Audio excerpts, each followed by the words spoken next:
বেশ লম্বা সময় পর মেরিল প্রথম আলো পুরস্কারে লাইট ক্যামেরার সামনে হাজির হয়েছিলেন সুমাইয়া শিমু।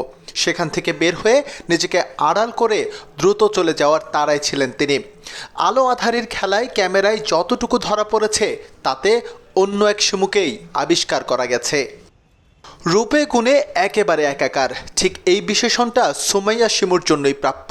অসম্ভব গুণী এই অভিনেত্রীর অভিনয় যেমন, ঠিক তেমনি তার সৌন্দর্য।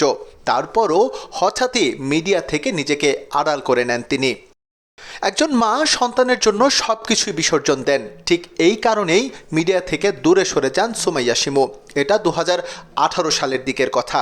বিয়ের পরও অভিনয়ে মোটামুটি নিয়মিতই ছিলেন তিনি, কিন্তু যখন জানতে পারলেন সন্তানের মা হতে চলেছেন তখন ত্যাগ করলেন সবকিছু। সব লোভ লালসার ঊর্ধ্বে গিয়ে না করতে থাকেন এক একটি প্রস্তাব। ওয়েব সিরিজ, নাটক সবকিছু থেকে নিজেকে আড়াল করেন তিনি। পছন্দের পরিচালক, স্ক্রিপ্ট, এমনকি মোটা অঙ্কের সম্মানীয় তাকে ফেরাতে পারেনি, সেটা শুধু সন্তানের কথা ভেবে। একেবারে যমজ সন্তানের মা হয়েছিলেন সুমাইয়া শিমু। অন্যান্য অভিনেত্রীরা যখন কাজের বুয়া কিংবা চাইল্ড কেয়ারের শরণাপন্ন হয়ে সন্তান বড় করেন, সেখানে তিনি একেবারে ব্যতিক্রম। নিজ হাতে করতেন সন্তানদের লালন পালন, আর এভাবে কেটে যায় 3টি বছর।